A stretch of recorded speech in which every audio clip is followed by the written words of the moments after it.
Welcome to our channel. My name is Tracy and I'm the keeper of our home here at 4D Farms, where we're all about faith, family, home, and farm. Y'all come on in and see what we're all about, because we want our channel to encourage you and inspire you on your journey. If you see something that you like, please give it a thumbs up, hit that like button. That helps our channel grow and reach more people. If you want to subscribe, and if you think other people can benefit from our videos, please share them. Y'all, we hope to see you in each and every video, and most of all, thanks for watching. Good morning, y'all. Y'all excuse my voice. I got a little tickling in my throat and the bedhead. Y'all excuse me. We've gotten up, we've had our coffee, and it's a Sunday morning and I need to start getting ready for church. But I got to thinking, tonight I don't want to be in the kitchen all night cooking supper, so what can I do? So comes in thought number 2. Let's do something in the crock pot. Thought number 3. Let's get some stuff out of the freezer. And then some things out of the refrigerator. So we are going to just throw some things together in a crock pot, get this meal going. So what I've done so far, I went to the freezer. I saw we still had some duck breasts in there. Then I'm like, I saw some mushrooms in there, frozen mushrooms. Need to use those up. We've got some leftover corn on the cob in here. We're going to get that off the cob. We're going to use that up. I saw a Ziploc bag of some tomato sauce, and I'm like, that could be my base. Y'all, I'm going to make a duck stew tonight, okay? And I've also whipped up just a quick batter, or not a batter, but a quick dough. Y'all, just I've gotten so good at making what I call my bread on the go, that I can just whip together some ingredients and get this stuff to going, and it's just a quick bread, y'all. Things that I've learned from making bread, ingredients that I know that works together. I've thrown in those stretch and fold methods. Y'all, it's become the quickest thing I could possibly do. I thought about my 5-minute no-knead bread dough, and I'm like, you know what? Both of them work just as fast and just as good. So I'm like, let's just get this one going, because I'm either going to turn it into a loaf or I'm going to turn it into an artisan loaf. So we will see what things that goes through my mind in church sometimes. Lord forgive me. But when I get home, I'll think what I want to do, because I've got it mixed up right now.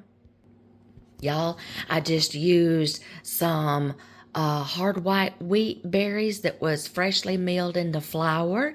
Then I threw in just a little bit of all-purpose flour. Then the ingredients that I make, y'all, just to throw this dough together. So now I've just got it all mixed, and then I am going to cover it up. I'm going to let it do its resting, and then before I go to church, I'll do that first stretch and fold, and then I'll add my salt in there then, because I want this to work up a little bit first. So I'm going to get some things in the crock pot. I've got some duck breasts I'm fixing to throw in there. They're frozen. I'm heating up my crock pot. Then I'm going to get the sauce in there, let it start melting down with the duck breast, incorporating that flavor. I'll probably get everything that's frozen into the crock pot first. And then I'm going to set this aside. And then when I get ready for the next step, I might look a little better. I might have my face on. And we'll go from there, okay? Here is all the frozen ingredients in the crock pot. And we are just going to let these hang out and simmer on low for 6 hours. Granddaughter wants to help with this part. She spent the night with us last night. We went to a rodeo, and she wants to help this morning. Rub it in your hands. I'm gonna have to wash my hands. Yeah, you'll have to wash your hands when you're done. Make it this way; it won't stick to your hand. Look at that dough, how much it's already rested. Now this is gonna be like a tacky, sticky dough, okay? I know. Is that what? Ow! You got my ear. I'm sorry. All right, now reach in, grab. I'll hold the bowl. Look at that. Reach in, grab. Oh, this Yes, doesn't do feel- some stretch and folds like that. Grab it, stretch it, pull it to you, and fold it over. Oh, yes, just like that. Now it's going to be a little sticky and tacky, and we're going to go ahead and put our salt in here with it. And you can just be stirring and grabbing and all that good stuff. What are you making with this? I'm going to make a loaf of bread. There you go. And you need that much? I'm sorry. That's like a teaspoon of salt, I think. I've done it so many times, I just know how to eyeball it. There you go. Oh, now turn. Stretch and fold again. So I can stretch You know it. what? You can actually go in there and scoop all this bread up, get it in a bowl. She said her husband's going to take, I told him, she said she's going to learn I got to learn how to cook and make some bread so I can feed my husband. I said, yeah, I said, y'all will have a good meal when he comes in from taking care of the cows. She said, no, he's going to take care of the horses. So she wants horses. All right, reach in, all right, and then scoop around the bowl and get it all up in a ball. You know I want to ride a horse. Really I know bad. you do. There you go. Scoop. It's sticky. I know. Scoop it. It feels like slime. It It's feels like sticky. slime. All right, look. Take your hand, scoop the sides of the bowl. Oh, you're left-handed. I'm sorry. I forgot. I got to go this way. Do it with the cup of your hand. We're going to get this mixed up and kneaded, and we're going to do a couple of stretch and folds. Then she's got to go get ready for church. Just like that. Just like that. Okay. All right. Never play with dough when you're almost done. All right, now look, see how I got it all in the middle of the bowl? Okay, now you can start your stretch and folds. Try to get all that up. Now start your stretch and folds. Oh, oh, very good, very good, very good. Stretch and folds. Keep it in a ball. Let's see, yeah. Stretch, fold, turn. Stretch, fold, turn. Keep rotating the bowl as you go. Very good. You're getting better. You will get the hang of this, and you will make the best loaf of bread ever. Then when we get done with this, we're gonna cover it back up, and I'll do one more stretch and fold before we leave to go to church. Then I'll do some more when we get home. Nasty. It's sticky, ain't it? It is later on in the afternoon, and I'm gonna get this bread to going. I did the last stretch and fold, and I just let it rest again, and then we got it uncovered. I'm going to gently oil my hands so the bread don't stick to me. I'm just going to gather this all up into a ball, and you see how clean it comes away from the bowl, and it's not sticking to my hands. I'm going to take this out, and I'm just going to do just a little more not stretches, but kind of folds, where I'm going to take the top and just kind of cup everything and roll it down to the bottom of the dough ball. This helps work it even more, y'all. I'm just going to shape it, and I'm going to flop it over seam side up into that floured Benetton basket, and we are going to cover it up and let it do its last rise, and we'll put it over out of the way. In the meantime, while that is rising, I have put my Dutch oven in the oven, middle rack, lid on, and I'm going to be preheating this to 400 degrees while the bread is doing its final rise.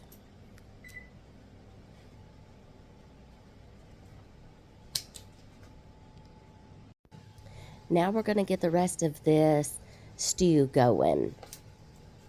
I took some leftover corn cobs out of the refrigerator, and I'm going to just cut all the kernels off. Y'all, this is also how we do our corn sometimes, getting ready for meals.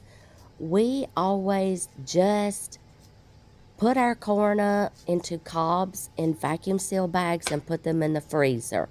When I'm ready to use them for a meal, I just take the bag of corn cobs out, let them thaw out, cut the top off, and then steam the cobs in the microwave, because the vacuum seal bags that we use are microwave steamable safe.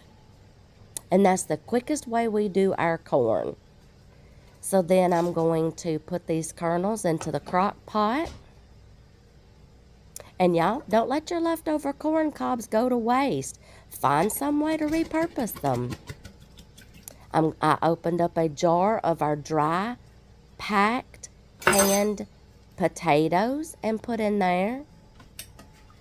I love having potatoes on hand for anything. And I love the simple canning process of dry packing. Y'all look at those duck breasts. Fallen apart tender. I'm just going to give this a good stir. Incorporate everything. Make sure the duck breasts are breaking apart and I don't have like a great big chunk. So just smaller pieces. And y'all, this is smelling up my kitchen so good. Just a little bit, just enough to give I it a little added flavor. some frozen peas in there also. So I'm just giving that a stir. We're going to let those incorporate. Now let's get back to this bread. Do y'all see how much that bread rose? I like to prepare any of my bread, especially if it's going to go on a baking stone or in my Dutch oven. I like to prepare it on parchment paper. It's easier to transfer. Look at that. Now, these Benetton baskets, you're going to flip it over and the bottom becomes your top of your loaf. Now we're going to score this. You always want to score your bread on top so that way it doesn't hold all of the gases on the inside. And you don't always have those little air pockets in there. So we're going to give this a good score. I'm not a very decorative person, y'all.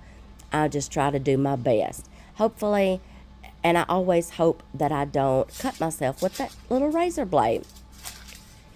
The Dutch oven is preheated, so we're going to be very careful. I'm going to open up the oven, scoot the tray out, take the lid off the Dutch oven, and I'm just going to very carefully get this up and take it over to the Dutch oven this time instead of taking my Dutch oven out of the oven.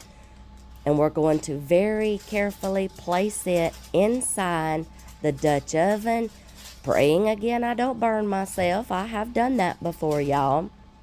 And we're going to put the lid on, and I'm going to bake it for 30 minutes with the lid on. After 30 minutes, open it up, take the lid off, and finish baking it to get that golden crust on top. Oh, do y'all see that bread? Y'all, I don't care who you are, bread is biblical. Jesus refers to himself as the bread of life and the bread in so many places in the Bible. So there you go, bread is biblical. Here's our stew getting all ready. I'm just going to give it some more stirs. Look at that. Hot and bubbly and about ready to eat. Yummy, yummy, yummy. Gonna break some more apart right here. At the very last, I added 2 cups of beef broth to give it more flavor. Now that the bread is cooled, I'm going to cut into it. Y'all please try to resist the temptation of cutting into bread as soon as it comes out of the oven. Yes, I have been guilty of doing that because I wanted to slather some butter on there. But y'all, it makes it gummy. But look at this texture after it's cooled off. It's another reason why you score your bread. Look at that loaf and how it turned out. Just let me do another little slice here. Y'all, I am a sucker for bread. And like I said, bread is biblical. Y'all type in bread in a Bible reference app or something. See how many times bread shows up in the Bible. It's biblical. But I'm a sucker for bread. Just let me give y'all one more look. Look at that. Spongy, airy, and soft. Oh, y'all, bread, it's just, I have a love relationship with bread. Okay, now I'm going to show y'all how I'm going to plate this up. Y'all, I am a Gen Xer. I remember sometimes I would just open up a can of beef stew in the can and pour it on top of a couple of slices of bread from the store and call it a meal. This kind of reminds me of that meal, except this time I made my own bread and my own stew using ducks. Look at that. Oh, ooey gooey. Y'all, I hope y'all have enjoyed this. I hope maybe you go give it a try. If you don't have any ducks, use whatever. Beef, chicken, I don't care, pork. But this is our meal for tonight, and we're going to enjoy it, and we will see y'all in the next video.